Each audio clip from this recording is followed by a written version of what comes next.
about my age when he left Chicago to visit his family in Mississippi. We all know the story of how he never came back, but how he never left our nation's conscience.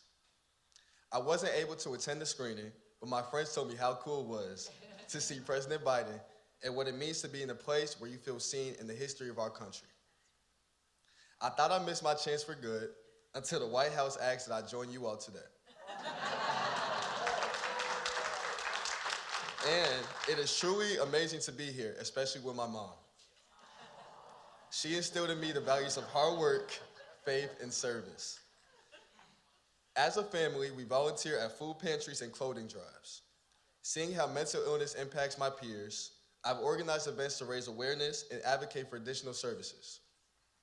I also mentor middle school students and collaborate with nonprofits in the Chicagoland area to safeguard our environment. For me, Black history isn't just about the past. It's about what we all do in big and small ways to build the future we all want for our communities and our country. That's why it's incredible to be with two people who are making that future possible. President Biden, thank you for welcoming me and my mom and all my friends to the White House.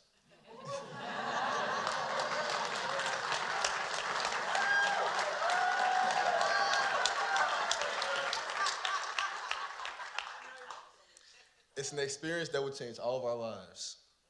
And hopefully I'll be able to see more of you in Washington. I'm currently applying to colleges, and I want to go to a HBCU.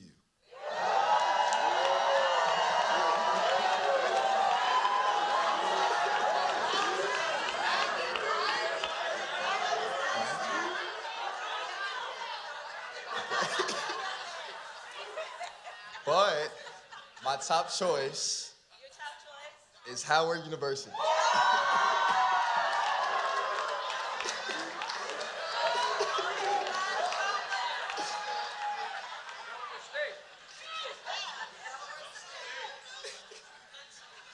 So it's an extra honor to introduce one of its greatest alumni. Ladies and gentlemen, please welcome the Vice President of the United States of America, Mrs. Kamala Harris.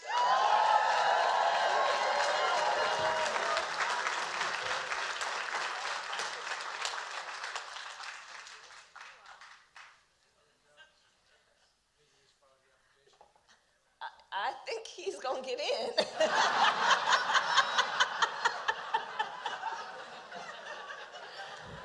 Oh, you make us so proud. You make us so proud.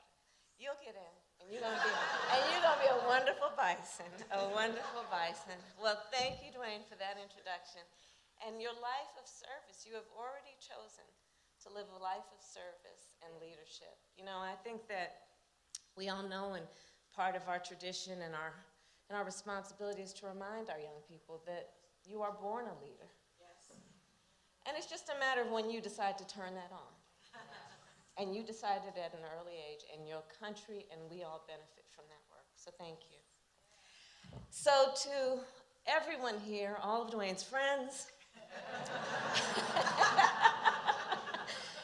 our President, Joe Biden, members of our cabinet who are here, members of the Congressional Black Caucus, and to everyone here, and in particular our young leaders, thank you all for your leadership and for us all being together this afternoon.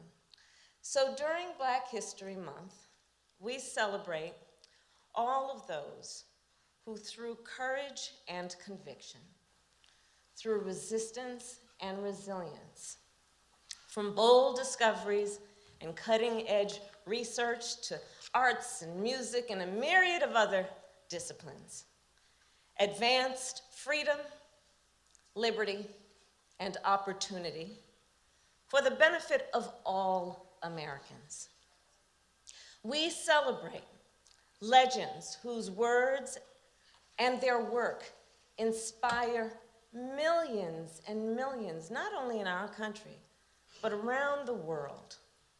And we celebrate the others whose names are less well known, from those who led the fight for abolition, to factory workers and Pullman porters who built the middle class, from Tuskegee Airmen who took on both fascism and racism, to freedom fighters and freedom riders and marchers who stood tall and sat in. From astronauts who blazed a trail to the stars and ignited our imagination, to those who continue to make impact as faith leaders and activists, teachers, and small business owners. All of the hardworking people who inspire our children to dream with ambition and aspiration, to determine their own future, and to live up to their God-given potential. It is those stories that remind us that Black history is American history.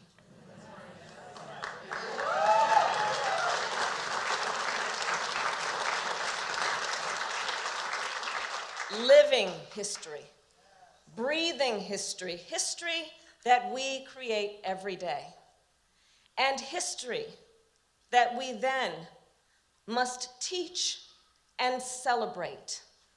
A history that helps us to understand how the past has influenced the present and potentially our future. And let us all be clear, we will not as a nation build a better future for America by trying to erase America's past.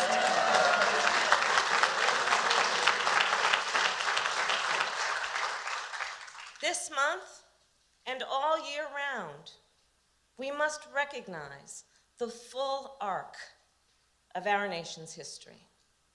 And as I've said many times before, I do believe history to be a relay race of sorts. We have each been passed the baton, and then we run our part the best way we can, and then we pass the baton to the next generation. So during Black History Month, we celebrate the heroes of the past, as well as those who currently carry the baton. The innovators and barrier breakers across our country and in this room, those who inspire our nation through their work and their example.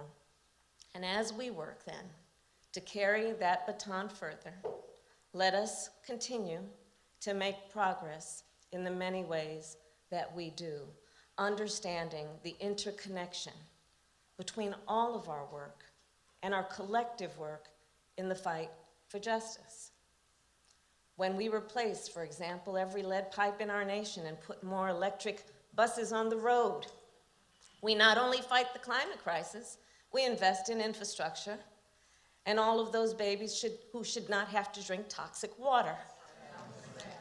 We fight the crisis of maternal mortality and other health inequities, understanding it is about elevating our response to a public health crisis, and it is also about addressing systemic inequities that led to those outcomes in the first place.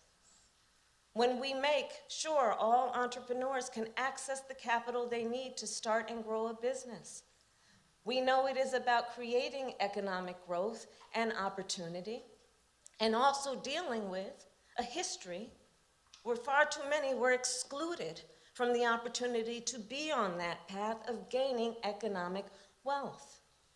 When we help Americans afford to buy a home, we build intergenerational wealth and address the legacies of disparities.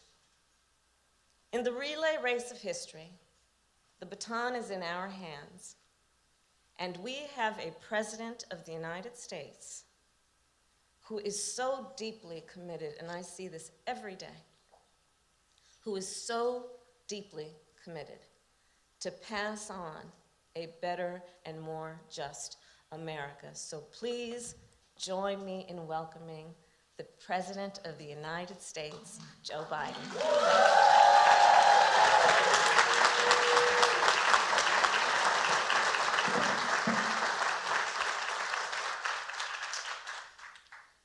Well, thank you for that introduction. I want to thank Doug and Kamala. You know, Jill, my wife, or I'm her husband, you all think I'm kidding. Jill wanted to be here. She just got back from her trip to Kenya and Namibia. And it was a very substantive trip, powerful trip as a follow-up to the African Leaders Summit. We hosted here in December to deepen the relationship between America and countries across that continent. She met with the presidents and first ladies of both countries. She spoke to more than 1,000 young people, the first generation born out of apartheid in Namibia, and empowered them as keepers of democracy. In Kenya, she met families affected by devastating drought and food insecurity and made worse by Putin's brutal assault on Ukraine. And it made it clear that America's commitment to Africa is real, and Jill showing up, just being there, is testament to that commitment. It was a trip she'll always remember, and while she couldn't be here tonight, we're honored to welcome all of you to the White House, your house, Black History Month.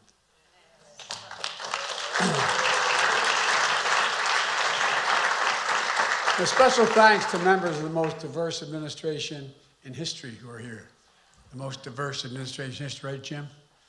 Jim Carver. I tell you what, man. By the way, I wouldn't be standing here without Jim.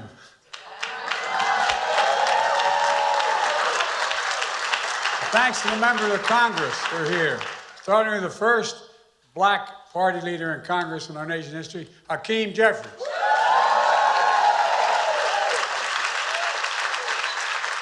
He's here in spite of the fact when he ran the first time I campaigned for him. What the?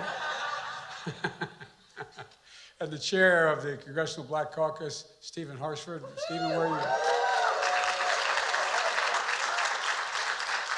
I campaigned for him too. I don't know what this means. They don't talk to me anymore, though. I'm only kidding. And the civil rights and business leaders are here today. And by the way, I've worked a long time with the presidents of my home state, HBCU, Delaware State. Yes, sir. Now, by the way, you said you played basketball? I want to introduce you to an All-American. Come here, pal.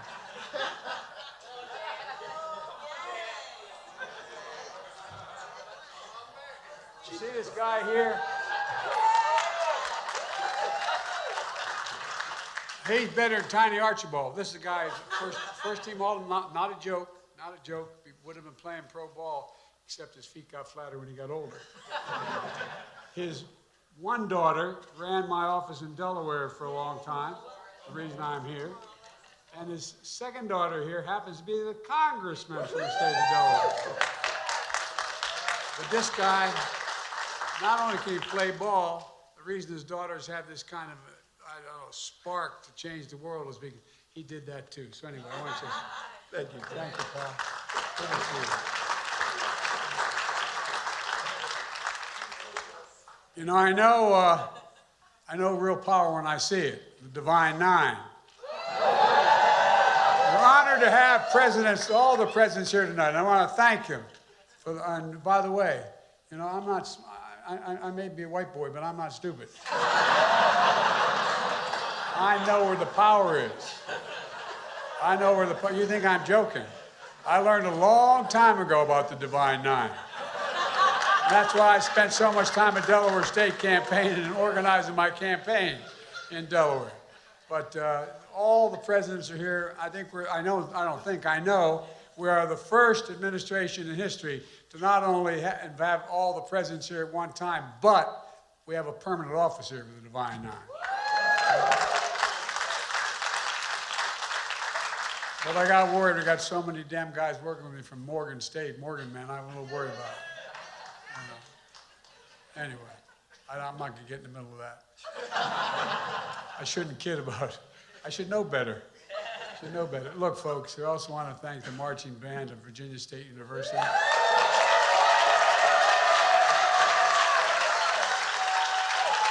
Welcome you all as you enter the White House, and of course, thanks to Dwayne, who you just heard from. Dwayne, I'm sure you didn't have a chance to check out Delaware State before Howard, but Howard's okay. I mean, Howard's a good school. By the way, I'm the only guy, for all the power in this room, I'm the only guy who had the president of a Divine Nine school work for him for years. And he got his doctorate while he was doing working for me, and then he went off and became a president. What the hell did he want to do that for? I don't know. But anyway, all kidding aside, you may be president one day. Here's the one commitment I want from you. And that is when they say, Joe Biden's out in the waiting room, you promise me you will not say Joe who. Okay, deal? No? All right.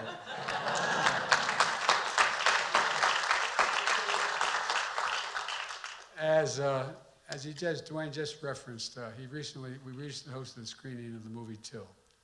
We hosted a screening because it's important to say from the White House for the entire country to hear, history matters. History matters, and black history matters.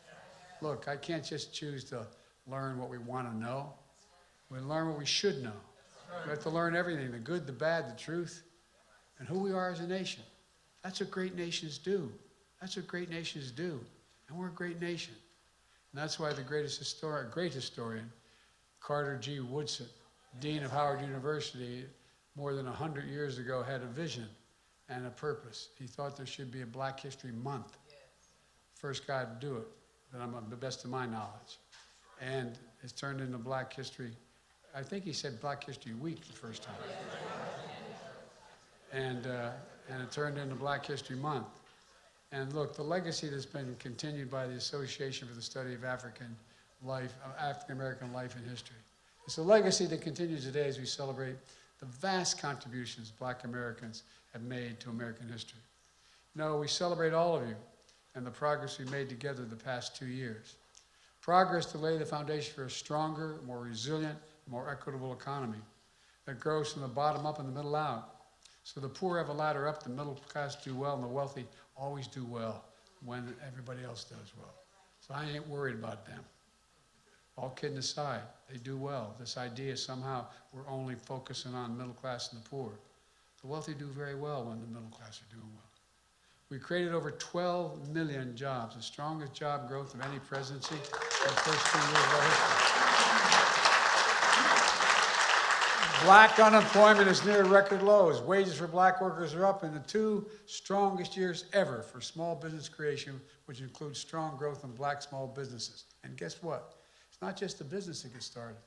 Imagine what the neighborhoods would be without those small businesses, without the beauty shop, the drugstore. It's the center of what creates a community, the engines and glue that keep communities going.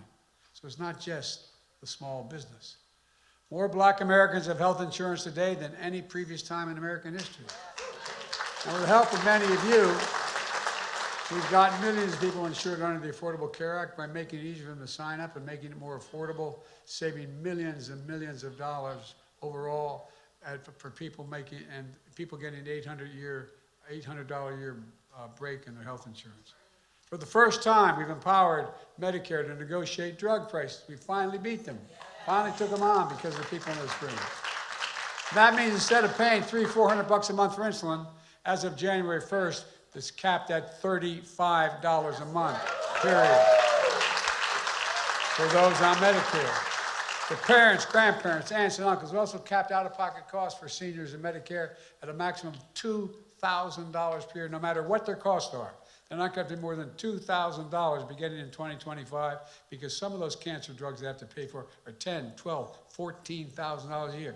Total $2,000 a year, no matter how much your costs are. We passed a law to make the biggest investment ever in climate than any time, anywhere in history. And look, in particular focus, what we talked about a lot, Jim and others and I, we talked about those fence line communities. Those fence line communities suffered the most consequences of being smothered by pollution. Think of Cancer Alley in Louisiana or Route 9 in the state of Delaware. They're the first out we're going to take care of. They're the first of the Americans we're going to take care of with this new legislation. And our once-in-a-generation infrastructure law is modernizing Americans' roads, bridges, ports, airports, and with equity at the center of everything we do. Our Justice 40 initiative means that 40% of the overall benefits of clean energy, transit, and clean transit, and many other things, is going to go to those underserved communities. That's the objective. We're replacing, as was mentioned by my colleague, our vice president, poisonous lead pipes for every child in America being eliminated. We got schools, 400,000 schools and nurseries that have these lead pipes in them. We can turn on a faucet at home and drink clean water. We're delivering affordable high-speed internet to every single household. No parent should have to pull up in front of McDonald's for their kid to be able to do their homework. No, it's for real. Speaking of education, instead of a photo ops, we're delivering nearly $6 billion, I promise we would do, $6 billion to HBCUs.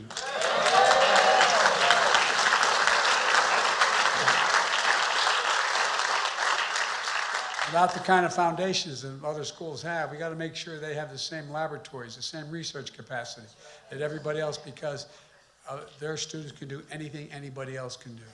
But they need to have the facility to do it. We're going to increase their teaching and training capacity and attract millions of dollars from the private sector, investing in industries of the future like cybersecurity. One of the best ways to close the racial wealth gap, as was referenced earlier, is to expand access to homeownership. That's how the vast majority of the middle class have done it. That's how they built wealth and stability and pass it down to their children and grandchildren. That's why we're expanding efforts to build back a generational wealth through home ownership and aggressively combating racial discrimination in housing. Folks, my administration oversees hundreds of billions of dollars in federal contracts for everything from refurbishing aircraft carrier decks to installing railings in federal buildings. So as President of the United States, I get to award those contracts. Most of you don't know, I didn't even know, I've been around a long time, that back in 1933, they passed an Buy American legislation. Doesn't violate any international rules. It says that the money the President of the United States is given by the Congress to award contracts, you should buy America first. It's been around a long time, but guess what? The vast majority of previous presidents, Democrat and Republican, didn't apply it. But if you want to build anything in America, it's got to be an American product and buy American. No, I'm not joking. That's why black and brown-owned businesses and other underserved communities have been historically underrepresented in such federal contracting. I committed by 2025, we're going to increase that 15% of every single contract I award as President of the United States will go to black and brown small businesses.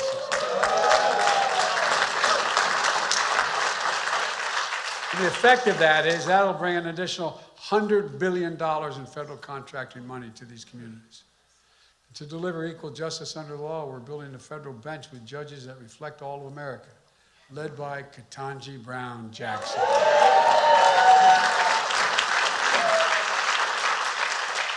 I promised you a number of things. Very specifically, I said the first nominee to the Supreme Court is going to be a black woman, and that I was going to pick a black woman to be Vice President of the United States of America.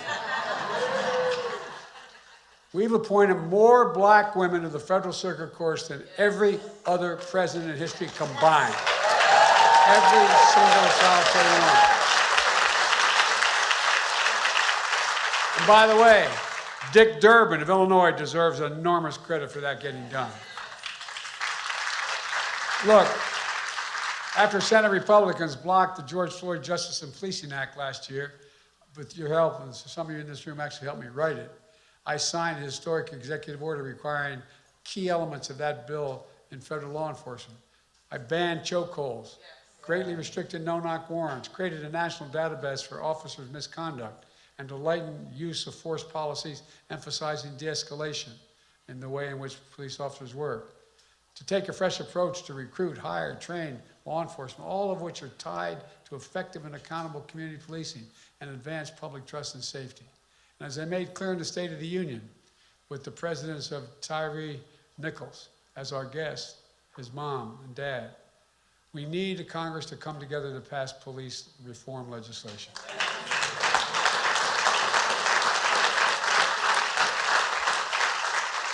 With your help, I signed the first major gun safety legislation in nearly 30 years. And guess what? I'll say it again. We're going to ban assault weapons before we're out here. Ban them, ban them, ban them. Another thing about equal justice, I'm keeping my promise. No one should be in prison for the mere possession of marijuana. Too many minorities are in prison for that. So what I've passed, we should pardon them, expunge their records as if it never happened so they have a chance again in society. And folks, I just signed legislation most people don't think is going to be very consequential, but it is to the people there. Legislation to cap the cost of phone calls in prisons that prisons charge incarcerated people just a step toward basic dignity. And folks, last year after the mass shooting in Buffalo, Jill and I spent time, I met with all those families. I also convened the first of its kind White House Summit Against Hate-Fueled Violence that many of you called for and supported. Together we're saying loud and clearly that in America, hate will not prevail. Hate will not prevail. Silence is complicity. Yes. Silence, and we're not going to remain silent. Denialism is worse, and it is unacceptable. With your help, I signed a law more than 100 years in the making to finally make lynching a federal hate crime. The Emmett Till law. Amazing, 100 years ago. I mean, it's astounding. You've joined me at the bill signing for other victories to protect the right of interracial and same-sex marriages, to make Juneteenth a federal holiday. You've been key partners on executive orders I've signed advancing racial equality and justice and support underserved communities. But we have to keep going. We're not finished yet. Many of you have been working on these issues for a long, long time. We've gotten a lot done together, but we have a lot more to do. And people know, we have to, first of all, let people know what we've done, even in your communities. They don't know all that we've done. We have to make it clear, and we're not stopping, because that gives them confidence that we're going to keep going. Remind them why it's important to get engaged, and their voices do matter. So we've got to talk about it. Spread the word, defend our progress, finish the job. For example, my student debt relief plan, which will help tens of millions of folks and on Pell Grants hit hard by the pandemic. About 70% of black college students receive Pell Grants. For many black students, this savings will be so significant, including wiping out their entire student debt completely. But currently, the only thing blocking that plan is opponents of the plan suing us. Today, there was argued in the Supreme Court whether or not my plan is able to be done by executive order. They're the same folks who had hundreds of thousands of dollars, even millions of dollars in pandemic relief loans forgiven, and many of them in Congress, by the way, Republicans, who voted for tax cuts for overwhelmingly benefit the wealthiest people in America, who are the people who paid to bring these suits. Look, folks, you got to give me a break. My administration is making our case in the Supreme Court, and I'm confident the legal authority to carry out that plan is there. I promise you, I have your back, and this is so much more we can do. Folks, we have to stand together to protect women's right to choose. We have to continue to fight for racial justice. We cut black child poverty in half in 2021 because of the child tax credit. Look, we need to help make that tax credit permanent now.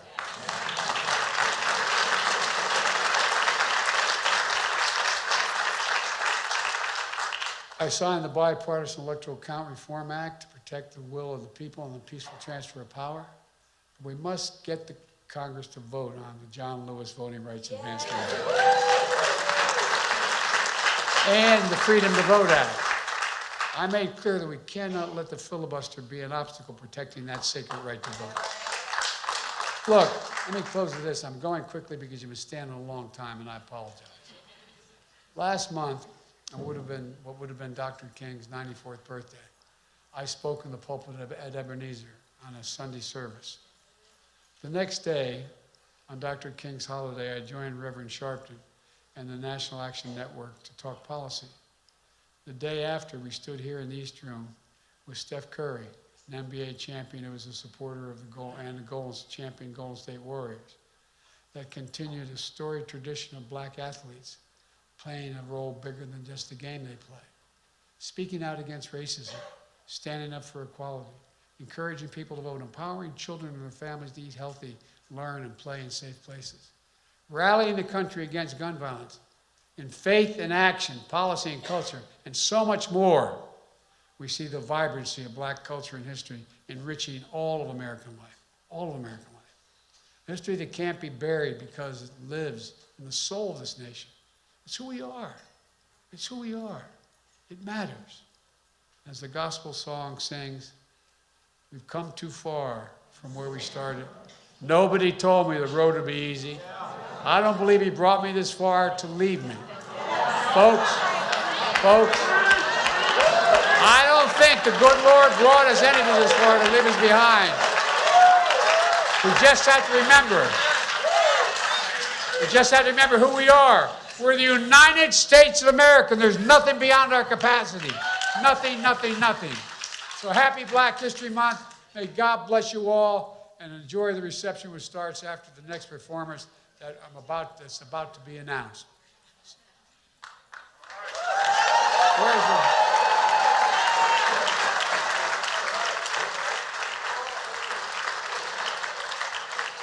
All right, who's going to announce? They're going to announce it? All right. Distinguished guests, please welcome Anthony Brown and Group Therapy.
stand, true to our God, true to our native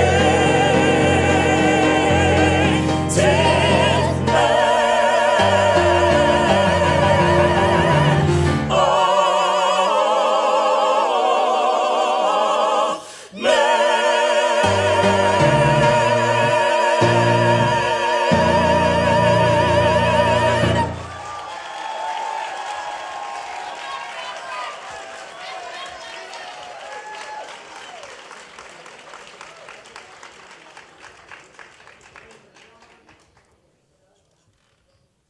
Y'all can sing, man.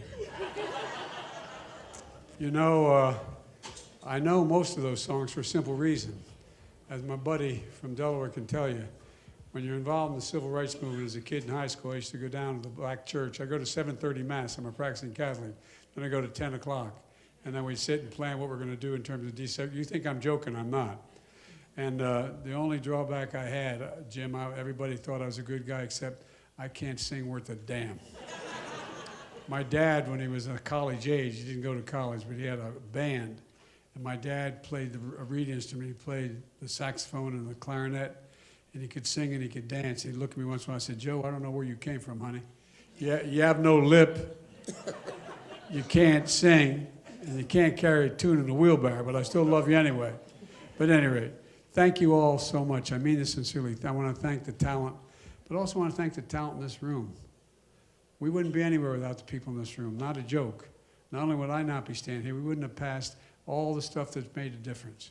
I look back on my career of 280 years here. But all kidding aside, every time we were told we couldn't do something, we got it done. We're going to do it again. So as my mother, my Irish Catholic mom would say, God bless you, dear. Let's go get them, okay? Thanks.